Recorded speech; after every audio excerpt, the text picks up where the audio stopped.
All right, guys, I believe we're live now. So thanks for joining. If you're tapping in here to our webinar on 3 cybersecurity best practices, my name is Derek Roush with Vocal Point Consulting. And I've got with me today, if anybody was expecting Jason Kaufman and you see Trevor Burnside on the screen, that's because Jason actually, unfortunately, had a death in the family. So had to drop out of this one. But the good thing is that our community is so vast and so wide that we have access to numerous subject matter experts, including guys like Trevor. Trevor, I'm going to give you a second to introduce yourself and tell everybody who you are, and then we'll jump into the 3 cybersecurity best practices today. Yeah, sounds good. Appreciate it. I've been in technology consulting for a little bit over 11 years now, so over a decade. My background is I actually got my bachelor's degree in criminal justice. I thought I was going to have a career in the criminal justice side. Ended up going in the military, did threat intelligence and stuff like that in the military. Got out, got on technology, and then cybersecurity ended up being a really good nexus of criminal justice, threat intelligence, and then my technology professional career there. So it's really a passion for me and something I love talking about. Cool. We're happy to have you today, Trevor. And I know your experience is going to go a long way with this discussion. Just for anybody that doesn't know who we are at Vocal Point Consulting, we're technology advisors at our heart. We just basically help clients figure out what the best path is going forward. Instead of selling particular widgets, we just say, what problem are you trying to solve? And then we'll help you find that right technology to solve it. So we tap in a lot of times to our subject matter experts, which we, like I said, have a slew of them on our bench, Trevor being one of them. So today we're going to talk a little bit about cybersecurity. Hot topic of the day. If it's not AI, it's cybersecurity, I would say, Trevor. Yeah. So the first topic that we really wanted to jump into was around employee awareness training. Now, I've seen a stat recently that said something to the effect of, I believe 80% of all hacks today are still human error.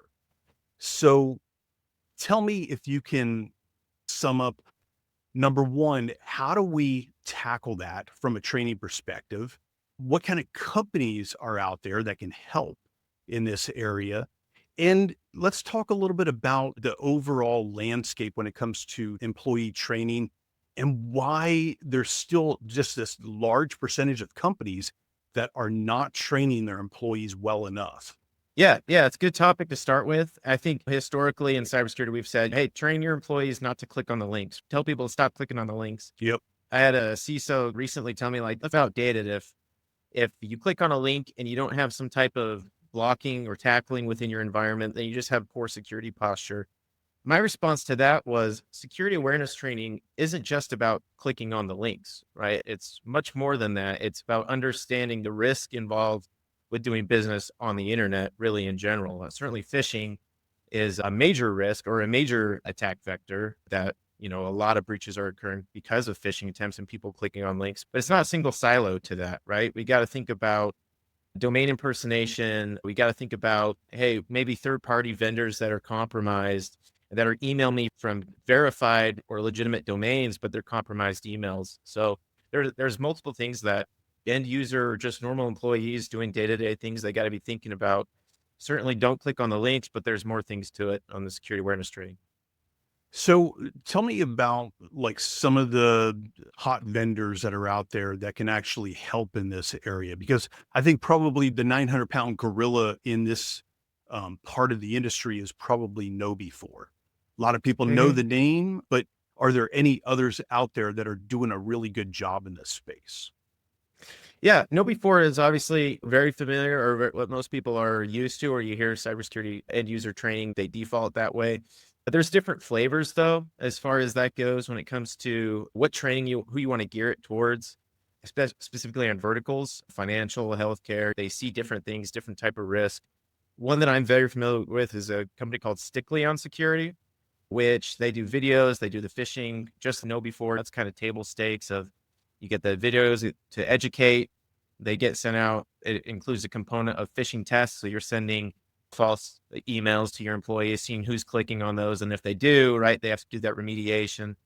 Stick Leon Security is a little bit more, I think, pointed towards, hey, it doesn't have to be scare tactics to teach people. And a Okay. lot of times I think the security awareness training ends up being scare tactics, making people really paranoid about any email. And to some degree that's effective, but for maybe some clients or some cultures in business, that's not the way they want to consume that information. So there's options out there, Stickly being one of them. Okay. And I can tell you from experience, just as a consultant, of course, you've seen this too, but we've had, I think over our years, we've been in business 15 years now. I can remember three different clients that we had that got hit with ransomware. One was, gosh, probably 12 years ago, and they had no backup. And believe it or not, they paid the ransom and were lucky enough that they actually got their data back. So they were real lucky. We had a law firm that got hit as well. And when they got hit, they had the backups. So they were able to just say, yeah, we're good. Yeah. Thank you very much. And we're able to just remediate, shut it down, rebuild, and go from there.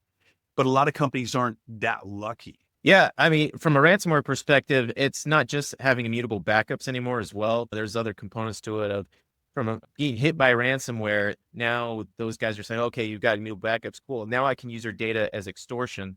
Hey, if you guys still pay me, otherwise I'm going to release this information I already have now. I've already exfiltrated it from your network. I can now post this in the dark web unless you give me $1 million. So there, it's two factor, right? Of they're getting smarter as security posture is improving. Bad guys are still finding a way to extort and take advantage of people's data. Back to that security awareness training, if you can stop and prevent before you have to remediate, that's obviously always preference. Yeah, I think I saw a statistic recently that I guess it was about 5 years ago. The old stat was that the average dwell time was somewhere in the average of 90 days before any kind of breach was even noticed. And what I found interesting is today, it's still about 90 days. So Yeah. it's like we haven't gotten any better. And I'm not sure, maybe you could speak to that. I'm not sure quite why. So the trend's been changing a little bit in the sense of dwell time was going up like crazy of, hey, I can stay in this network for a long time. Why would I not? That's still a case. Oftentimes what we're seeing now that dwelling times are starting to decrease where, hey, bad guys are getting access to the critical data faster. If you get access to the critical data, just lock it up and be on your way. It really depends on how strategic they are and what the actor you're working with. If it's just if you're targeted, right? And depending on the type of company you are, the vertical you work in, you're going to have access to other critical systems or other that you want to affect other customers or other third-party vendors. If they can get a hold of that, they certainly will. If it's more of a not necessarily targeting, then we see that dwell time going pretty quick of, hey, I got access to critical data, ransomware really fast. So if a client does get hacked with ransomware, somebody clicked on the wrong PDF, opened up the wrong email, what would you say is that first thing that they should be doing? Is it shutting down? Is it calling an insurance company? There's a litany of things that could be done. What would you think that should be that first thing that they should be doing? The first thing that should be done is there should be an incident response plan in place. And if there's not, that's a red flag that you should be considering, hey, we got to have some type of policy written down that says, if and when this happens, this is what we do. This is our step-by-step plan. We call our cybersecurity insurance vendor. They may have somebody on retainer that can come in and do either response or forensics or otherwise. There should be a plan in place. And if there's not, that's where you got to start and to really determine, hey, based on our vertical, based on the clientele we have, it can be different for healthcare getting breached as it's going to be for finance. There should be different steps taken, different considerations, but there should be a plan in place. And so that should be where you start at. And then bringing in an expert, whether that's from your cybersecurity insurance vendor, bringing in an expert, or going to a third party or having an incident response retainer with an MSSP that can parachute in and start working immediately. That's going to be critical. Yeah. Yeah, I totally agree. And I see so many clients that don't have that plan in place today. And it just becomes a wing it when it does happen. You don't want to figure out what your process is and during the real thing, right? You want it to have a run book or a playbook that you can go by. So when when things start going and you know exactly which systems to start shutting down and how to block and tackle before it gets really bad. You don't want to make those decisions in the moment. Yep. Good advice. Yeah. So the second topic I wanted to cover was around compliance. Some people look at compliance and they just glaze over. You look at the new CMMC compliance, just the litany of things that you have to go through and the hoops that you have to jump through to get that compliance in place. I'm seeing now companies that are popping up that are literally doing like compliance as a service. Mhm. So speak to number one, the importance of compliance, the complexity of that compliance, the current landscape, and then what clients can do to ensure compliance in that in whatever area, whether it's HIPAA, SOC, or high trust or whatever. Yeah, and compliance is one of the areas of specialty for me. And as anyone who's involved in compliance knows, it's a journey. It's never ending, right? It's like a treadmill that just doesn't stop. You got to jump on and just run with it. But it's going to be different, really, depending on the frameworks you have to adhere to with HIPAA and healthcare, PCI with credit cards and finance, right? There's a lot of different things to take in consideration. There are different security requirements for each framework. Specifically around CMMC, like you mentioned, that's one of the ones that are newer, imposed really by the federal government, saying if you're going to do business with the federal government, the DoD, you have to be adhere to a certain level of security compliance as a third-party vendor risk management of the government, right? We only want to do business with people that are also secure in their environments. What that does, though, is it imposes a lot of security controls that if you're going to, like a DoD contractor or otherwise, they have to now add these controls and then prove that they're doing them to get government contracts to do business with the federal government. And it's a lot of controls. It's based on NIST 800-1701, which is Yep. a framework that's got 110 security controls. It's a lot you got to do. That's the things you might be thinking of: MFA, multi-factor authentication, right? Email security, endpoint detection and response, all those things, all the way up to, hey, government cloud. If you're capturing controlled information from the government, that has to be secure in a cloud, in a gov cloud environment. And for a lot of customers, that's just, they can't do that on their own, or taking that DIY approach is just going to take too long. But back to your question, who do we have? We work with one CMMC consulting firm called Ariento, that you can consider them as hey, we'll do everything from A to Z when it comes to CMMC compliance. The customer can actually rely on them to set up that security posture from zero, from nothing, actually create an enclave within GCC or a GovCloud in a high Hmm. environment that's going to be compliant with what they need, and really get them on that roadmap closer to 4 to 6 months rather than date to be determined if you did it DIY, a year at least. Okay. That speed to market's critical. So you're mentioning like AWS Gov Cloud, Azure has their own as well, right? But when is it best, or when would you advise instead of doing public cloud to go private cloud and get somebody to fully manage it for you in a private cloud? Yeah, some of it's going to be determined on that compliance, what's allowed in that compliance, right? From CMMC, you do have to have a component of, from a Microsoft perspective, if you're going to be sending information over Office 365, that's got to be within a secure Microsoft environment. So oftentimes it's going to be a hybrid approach. If, hey, we've got some of our workloads are going to be on-prem or on a private co-location or something like that, there's going to be that component of Microsoft, likely from a collaboration, that's got to be controlled as well. But really, it's going to be determined on that compliance, is what's with my left and right limits within my compliance. And then based on that, what's my risk tolerance for public cloud or private cloud? And then what are my internal capabilities? Do I have an AWS solution architect or an Azure solution architect that can do what I need? If not, maybe it makes sense to outsource or look at a party that I can rely on that can do that and get that speed to market. Like I was saying, get me to where I want to go faster, provide the business outcome I'm looking for faster, and then I can make that ROI analysis if you're going after other clients or things like that are really going to produce the revenue. Yeah. So you mentioned basically risk tolerance. So your risk tolerance is going to really determine how fast you can rebuild, how quickly you can get back to doing business, right? So when we're looking at that RPO and RTO, what would you say to a client to say, here's the best way to figure out what that risk tolerance looks like? Yeah, by the book, we'd call it a business impact analysis or a BIA, right? You take a look at all your systems, see which ones are the most critical, what's your cost of downtime for those systems individually.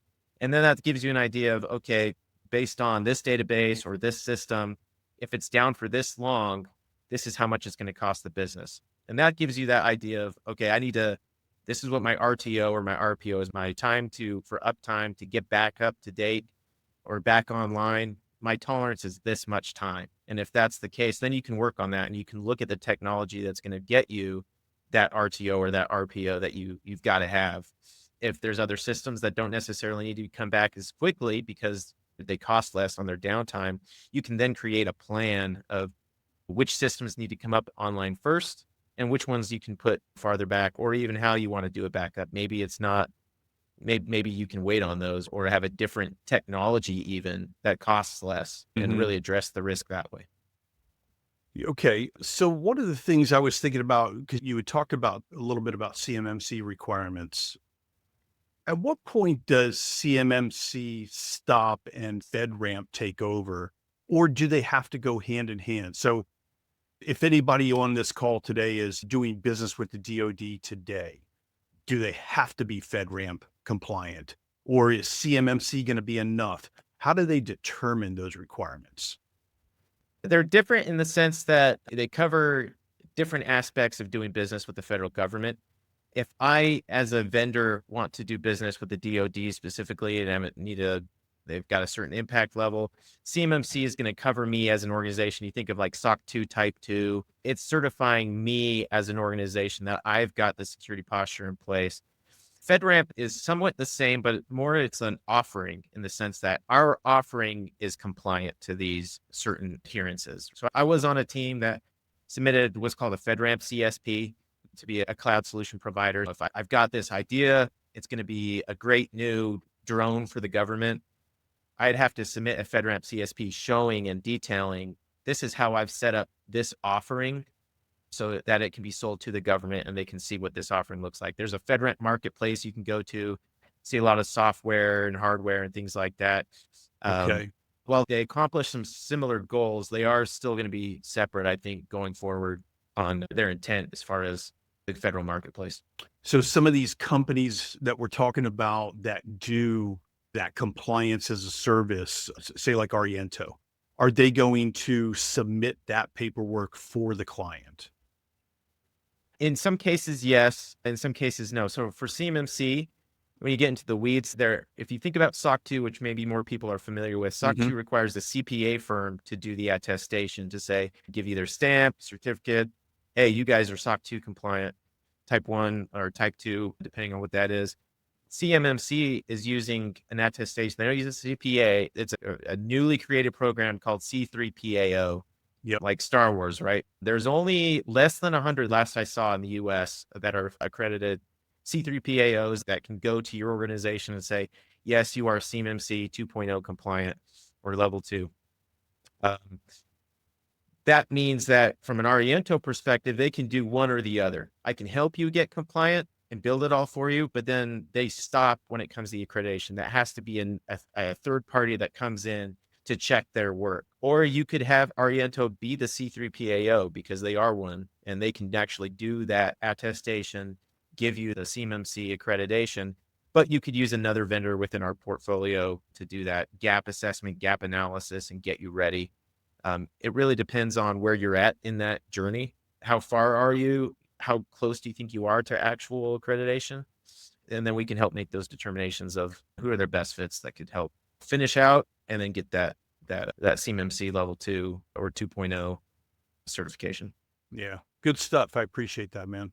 So the third topic I wanted to cover in the time that we've got left, we've got about 8 minutes to talk about this. And then guys, we're going to leave about 15 minutes here at the end. If anybody's got questions, you can pop them in to the chat. Nathan's back there monitoring our chat. So we are live. This isn't recorded, but nevertheless, I wanted to speak a little bit about cyber insurance in general. But one of the big things I think people are overlooking is D&O, this directors and officers insurance. We've seen headlines where guys like Home Depot, I think it was just last year that they had to what was it, 180 million they had to pay, and their insurance only covered like 130. So they had to, pay 50 Make million up out that of deficit. pocket. Yeah. Yeah, that's huge. So number one, I think we see a lot of clients that are not protected enough, but then things like D&O, because a lot of clients think that, oh, directors and officers just takes care of if I'm in business with a partner and my partner goes rogue or something like that, and it protects their interest. But we're finding out that D&O actually protects you in the cyber risk area as well, so that you're not getting the government coming and taking your house or taking your kid's Mhm. college fund and all that fun stuff. So speak to a little bit about what you've seen around cyber insurance and the growing need for it these days. Yeah, addressing it first, I'd say a lot of people are coming to us from a cybersecurity insurance perspective of, hey, here's my checklist that my insurance provider provided me, tells me I have to do all this stuff. Help me get compliant there. Help me just Mhm. check the boxes, right? And oftentimes I stop back and say, okay, we can certainly help you there. We can check these boxes. We can bring in email security, multi-factor authentication. We can help you check these boxes. What you need to do though is write a policy and put policy in place, because if something does happen, the cyber insurance providers are going to come to you and say, "Did you do this?" Yes. Here's our checkbox. Where in the policy does it say that you guys do this? And do you have examples and actual? Is it implemented? They're going to look at people, process, and technology to before they're going to pay out on a claim. Because oftentimes, oh, you said you have MFA on the checklist. You have dual licenses. Look, no one uses Duo in your organization. Yeah. We're not going to pay out that thing. So that's certainly where I'd always start with cyber insurance is make sure you have the process in place. When it comes to D&O, CISOs especially have kind of a thankless job, right? The chief information security officers working nights, weekends, bad stuff goes or things go bump in the night, right? They're on call trying to manage triage, doing incident response or initiating those plans. The thing that they don't need is when things do go bad is they get personally attacked, right? Mhm. The company can go after them for negligence or otherwise. Hey, you should have known this. You should have done something. In cases, I'm sure that's accurate, right? Hey, maybe they had the wrong people in the wrong positions. But that D&O insurance, what that does is it makes it so that company can't go after me personally and take my house or my personal assets due to what they deem it as negligence in my position in that role. So it's certainly relevant today. Obviously, it doesn't take very many Google headlines to find out CISOs that have been charged or at least prosecuted to some degree, whether that's the government or even civil court by the companies that they supported. And are you seeing insurance companies getting wise about some of the requirements around cybersecurity? In other words, check this box and I can lower your bill by or your premium by X amount of dollars. Are you seeing that happen? Yeah, we're seeing two things happening right now in cyber insurance. One is it's a risk conversation, right? You guys are higher, you're deemed high risk. If you lower your risk to bring on, obviously we're going to get a better premium. That's pretty much insurance in general. That's news to nobody. We can help there. Hey, these are some of the things you can shore up and get better coverage for, better insurance premiums. What we're also seeing though is insurance companies saying, "Hey, what we asked for last year is no longer sufficient. Now you got to do X, Y, Z, not just the rest of everything." And also, we want proof that it's implemented. We want some letter of attestation or something that says these controls are actually in. We are seeing cyber insurance because there's so much going on, breaches every day, that cyber insurance is getting more stringent on what they're going to pay out and the clients are going to take on. So if it shouldn't be just a check the box initiative. We should actually be looking at our posture and making those changes. So if there is an issue or when there does happen to be an issue, you're going to get that payout because you did the right things. So considering the fact that cyber is kind of like AI in the sense that it moves fast, right? There's so many changes. Should that policy you think be reviewed once a year or more often? It's going to depend on the vertical. At least once a year, though, the security policies overall should be reviewed yearly at least. As far as is our incident response plan, is that still valid? Is that still the process we're going to take? What in our systems have changed since we wrote this policy?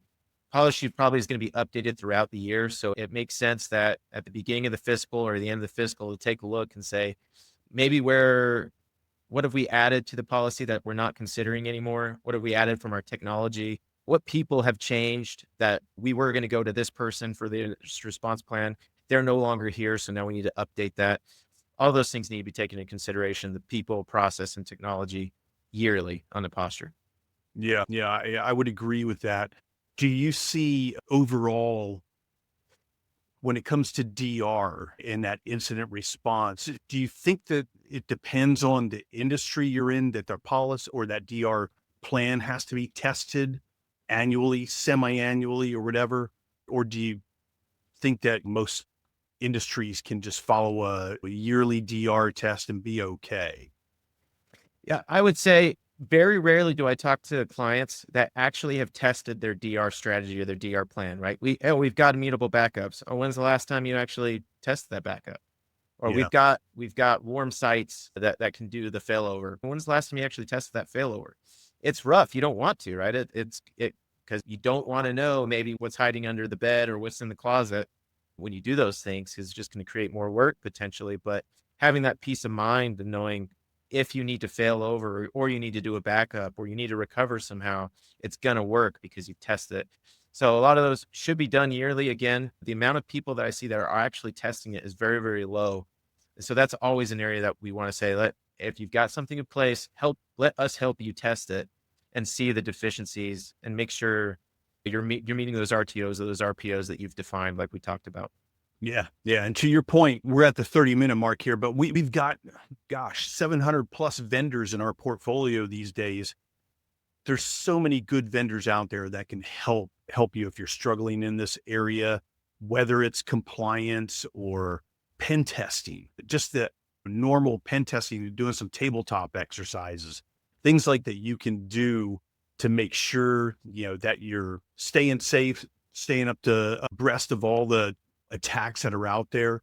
I think there's so much that can be done that clients just aren't doing.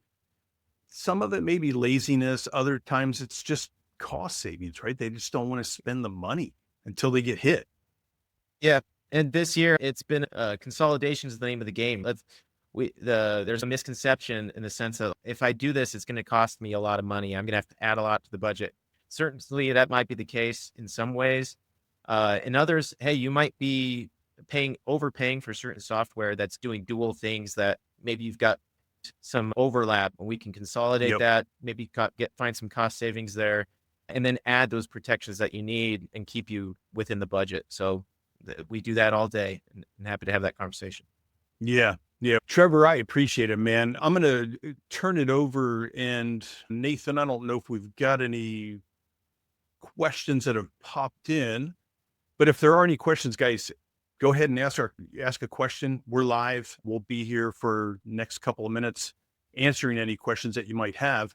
But I would say if you're struggling in this area, reach out to us here at Vocal Point. We can help you or find a technology advisor. We always say don't go straight to the vendors because the vendors are just going to tell you whatever you want to hear just so they can retire their quota. Deal with an independent technology advisor. It doesn't cost you any more to do that. And you're going to get independent, straightforward advice without any fluff. I think that's true across technology, right? Of using an advisor to tell you best options for you. Cause I think it can get very prescriptive, specifically in cybersecurity. There can be a lot of nuance. There's a lot of vendors in the space, right? I attended RSA this year in San Francisco and just over 700 vendors at attendance with booths and things like that. Just how can you keep up with that kind of stuff, Yeah. right?